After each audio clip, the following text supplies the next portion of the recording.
सो अपने अपोनेंट को होल्ड करना और अपनी ताकत दिखाना कौन नहीं चाहता। तो काफी अच्छा भी लगता है और अपने आप में कॉन्फिडेंस भी फील होता है जब आप किसी को होल्ड करते हैं। और कभी कभी आपके सामने कुछ ऐसी सिचुएशंस आती हैं जहाँ की सिर्फ आपको अपने अपोनेंट को होल्ड करना होता है, यानी कि आप उसे पिन नहीं करते, क्योंकि कुछ लोग कहते हैं कि भाई ये झटका मार रहा है, झटका मत मारो, आराम से रोक के हमें हराओ, यानी कि उसे हमें होल्ड करना होता है। कोई हमारा रिश्तेदार हो गया या फिर कोई हमसे बड़ा, उम्र में बड़ा हो गया, तो हम उसको डायरेक्ट ऐसे इन करके डायरेक्ट मार के नहीं दिखा सकते, उनको थोड़ा सा हमें होल्ड करके दिखाना पड़ता है। तो वहाँ पे कुछ आर्म रेसलर्स जो है वो मार खा जाते हैं जस्ट बिकॉज की होल्डिंग स्ट्रेंथ जो है वो कम होती है कंपेयरली उनकी पिनिंग स्ट्रेंथ से। वहाँ पे आपको लगता है कि आप में स्ट्रेंथ तो थी इसको हराने की, लेकिन आप उसे होल्ड करने के चक्कर में हार जाते हैं। तो आज की वीडियो इसी चीज पर होने वाली है कि कौन कौन सी एक्सरसाइजेज है जिनसे कि आप अपनी होल्डिंग स्ट्रेंथ को अलग लेवल पे ले जा सकते हैं, चाहे आप घर पे हो या फिर किसी जिम में हो, चाहे आप एक कुकर हो या फिर एक टॉप रोलर हो। आज की जो वीडियो होने वाली है वो दोनों टाइप के आर्म रेसलर्स के लिए होने वाली है कि आप हुक में कैसे होल्ड करें, उनकी एक्सरसाइज बताएंगे, और टॉप रोल में आप किसी को होल्ड करना चाहते हैं तो टॉप रोल में किस तरीके से आप अपनी स्ट्रेंथ जो है वो बिल्ड कर सकते हैं। तो यही होने वाला है आज की वीडियो में। तो चलिए वीडियो को शुरू करते हैं।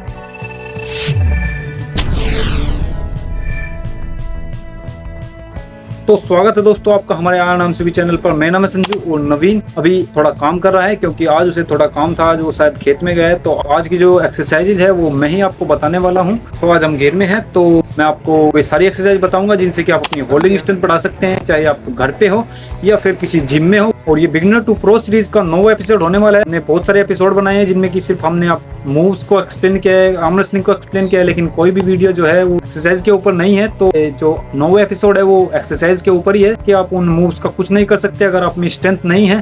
तो आज हम आपको बताएंगे कुछ एक्सरसाइजेज जिनसे कि आप अपनी होल्डिंग स्ट्रेंथ को जो है वो नेक्स्ट लेवल तक ले जा सकते हैं। तो सबसे पहले बात करते हैं उस स्ट्रेंथ के बारे में जिसकी की आपको सबसे पहले जरूरत पड़ती है, यानी कि चाहे आप कुकर हो या फिर एक टॉप रोलर हो, अगर आपके पास वो स्ट्रेंथ नहीं है तो आप किसी को भी होल्ड नहीं कर पाएंगे, चाहे आप में कितनी भी स्ट्रेंथ हो। तो जिस चीज की मैं बात कर रहा हूँ वो है आपकी कपिंग स्ट्रेंथ, क्योंकि अगर आपकी फिंगर स्ट्रेंथ और कपिंग स्ट्रेंथ थोड़ी वीक है तो आप अपने अपोनेंट को अपने मुंह में नहीं ला पाएंगे और आप पे वो चाहे टॉप रोल मार देगा या फिर आपको कफ करके आपको अपने कंट्रोल में ले लेगा। तो इसलिए आपकी पहली एक्सरसाइज होगी आपकी फिंगर स्ट्रेंथ, आपकी कपिंग स्ट्रेंथ को बढ़ाने की। तो चलिए चलते हैं अपनी पहली एक्सरसाइज की ओर।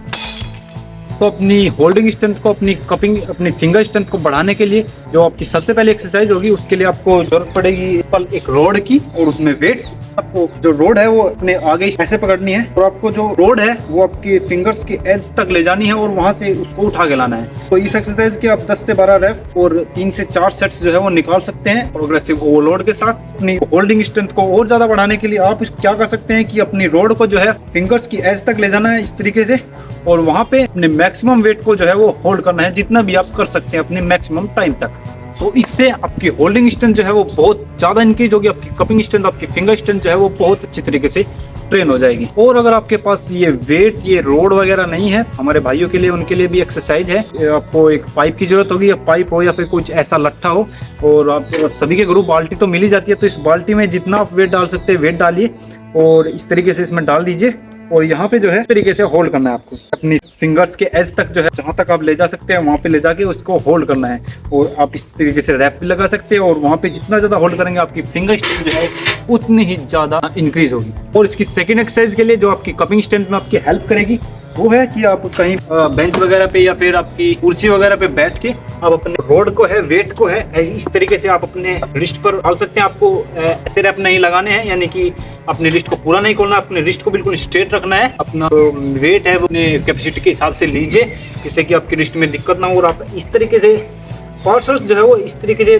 थोड़े वेट जो है वो ऐसे कर सकते हैं जिससे कि आपकी कपिंग स्ट्रेंथ जो है वो बहुत ज्यादा इंक्रीज हो जाएगी। इसी तरीके से आपको ऐसे बाल्टी के साथ करना है, यानी कि आपको बाल्टी में डंडा डाल के और इस तरीके से रख के और वहां पे जो है वो होल्ड करना है अपनी रिस्ट पे। तो इस एक्सरसाइज से आपकी रिस्ट स्ट्रेंथ जो है वो बहुत ज्यादा इंक्रीज होगी, यानी कि आपकी रिस्ट जो है वो बिल्कुल स्टील की जैसी हो जाएगी। तो लास्ट एक्सरसाइज है हमारे भाई जो जिम में जाते हैं, ठीक ठाक एक्सरसाइज करते हैं, उनके लिए जो एक्सरसाइज है वो है कि आपको सिंपल अपनी ट्राइसेप एक्सटेंशन मशीन को ऊपर सेट करना है, सिर से ऊपर। और जिम वाला हो या फिर आपके पास इसेंट्रिक हैंडल हो तो बहुत अच्छा है। तो वहां से ऐसे खींच के आपको ऐसे साइड में जो है वो ऐसे होल्ड करना है अपने फिंगर्स पे। जितना ज्यादा आप होल्ड करें आपकी होल्डिंग स्ट्रेंथ जो है आपकी फिंगर स्ट्रेंथ, आपकी कपिंग स्ट्रेंथ जो है वो बहुत ज़्यादा इंक्रीज हो जाएगी। तो बेस्ट एक्सरसाइज तो यही है कि आप जिम में ट्राइसेप एक्सटेंशन मशीन पर अपने इसेंट्रिक हैंडल के साथ इस एक्सरसाइज को परफॉर्म कीजिए। और बाकी अगर आप जिम में नहीं जाते हैं तो ये एक्सरसाइज तो है ही आपके लिए। हम तो यही एक्सरसाइज करते हैं क्योंकि हम जिम में नहीं जाते हैं। सो ये एक्सरसाइज हो गई आपकी कपिंग स्ट्रेंथ के बारे में, चाहे आप एक करो या फिर एक टॉप रोलर, तो आपकी फिंगर स्ट्रेंथ जो है वो मेन चीज है किसी को भी होल्ड करने के लिए। अब बात करते हैं दूसरी एक्सरसाइज के बारे में जो कि होने वाली है आपकी एंगल स्ट्रेंथ के बारे में।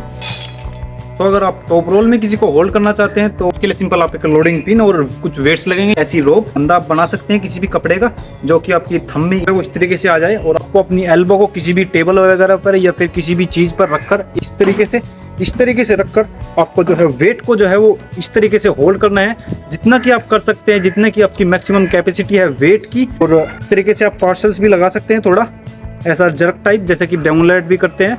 तो वो अपनी होल्डिंग स्ट्रेंथ को ही जो है इंक्रीज करते हैं। इस तरीके से करके पहले थोड़ा सा वार्म अप कीजिए कम वेट से और फिर अपने मैक्सिमम वेट पर आप जा सकते हैं। तो नेक्स्ट एक्सरसाइज होने वाली है, चाहे आप एक कुकर हो या फिर टॉप रोलर हो, क्योंकि ये एक्सरसाइज आपके एंगल की स्ट्रेंथ के लिए होने वाली है जो कि बहुत इंपॉर्टेंट रोल प्ले करता है। आपको किसी को होल्ड करने के लिए आपकी एंगल स्ट्रेंथ बहुत ज्यादा जरूरी होती है। तो उस एक्सरसाइज के लिए आपको सिंपल एक डंबल की जरूरत होगी। और डंबल जो है वो इस तरीके से नहीं, वो डंबल जो है वो इस तरीके से रखना है और आपको जो है वो होल्ड करना है अपने मैक्सिमम टाइम तक। आपको वेट जो है वो ज्यादा नहीं लेना है, थोड़ा कम लेना है जिससे कि आप होल्ड कर पाए लंबे टाइम तक। इससे जो है आपकी एंगल स्ट्रेंथ जो है वो बहुत ज्यादा इंक्रीज होगी, तो डेफिनेटली होल्डिंग स्ट्रेंथ भी इंक्रीज होगी। इस एक्सरसाइज को आप ऐसे टेबल पे कर सकते हैं या फिर आपकी जो बेंच होती है कोई जिसपे कि आप चेस्ट प्रेस मारते हैं उसको आप ऊपर सेट करके आप उस पे भी एल्बो रख के इस तरीके से होल्ड कर सकते हैं। तो चलते हैं नेक्स्ट एक्सरसाइज की ओर।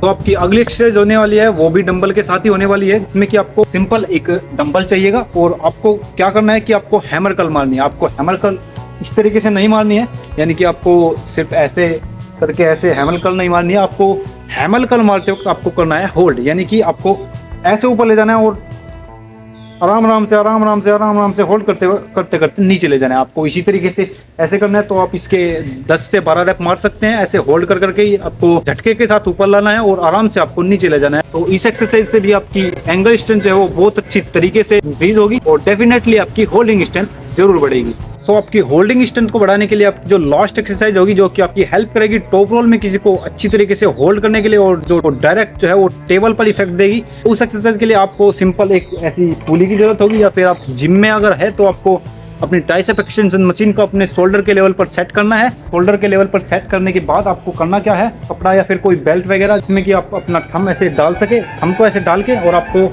प्रोनेशन के थ्रू आपको इस तरीके से होल्ड करना है। यानी कि आपको प्रोनेशन पहले अपनी पूरी प्रोनेशन का यूज करना है और आपको होल्ड करना है जितना कि आप कर सकते हैं। फिर से एक रैप लेना है और आप यहाँ पे ऐसे पार्शल्स लगा सकते हैं जो कि डेमोनलाइट करते हैं, वो अपनी होल्डिंग स्ट्रेंथ को इंक्रीज करते हैं जिससे कि अपने अपोनेंट को वो ज़्यादा से ज़्यादा होल्ड कर पाए और अपना डोमिनेंस दिखा पाए हर मैच में। या फिर आप प्रोनेशन के थ्रू नहीं आप इस तरीके से ले सकते हैं जिससे कि आपका राइजर भी ट्रेन होगा और आपकी जो होल्डिंग स्ट्रेंथ है वो बहुत ज़्यादा इंक्रीज होगी। यही सेम एक्सरसाइज आप जिम में भी कर सकते हैं और घर पे भी अगर आपके पास पुली नहीं है तो आप सिंपल एक कपड़ा ले सकते हैं और उसमें वेट डालना है। वेट डाल के और उसमें गांठ टाइप लगा देनी है। गांठ लगा के इस तरीके से आपको घेरा बना लेना है इस तरीके से वाला, और आपको उसमें वेट डाल के और आपको इसे ऐसे लेना है और आपको इस तरीके से होल्ड करना है। आप जितना ज़्यादा होल्ड करेंगे आपकी होल्डिंग स्ट्रेंथ जो है वो बहुत ज़्यादा इंक्रीज होगी और आप ऐसे जर्क टाइप मार सकते हैं ऐसे। तो इससे आपकी होल्डिंग स्ट्रेंथ जो है वो बहुत ज़्यादा इंक्रीज होने वाली है। तो ये थी कुछ एक्सरसाइजेज जिससे कि आप अपनी होल्डिंग स्ट्रेंथ को इंक्रीज कर सकते हैं, चाहे आप घर पे हो या फिर जिम वगैरह में कर रहे हो। तो उम्मीद है आपको ये वीडियो अच्छी लगी होगी, हमारी एक्सरसाइज अच्छी लगी होगी। अगर वीडियो अच्छी लगी तो वीडियो को लाइक करना मत भूलिएगा और चैनल को सब्सक्राइब करना मत भूलिएगा। हम मिलते हैं आपको अगले वीडियो में, तब तक के लिए stay training, stay strong, bye bye.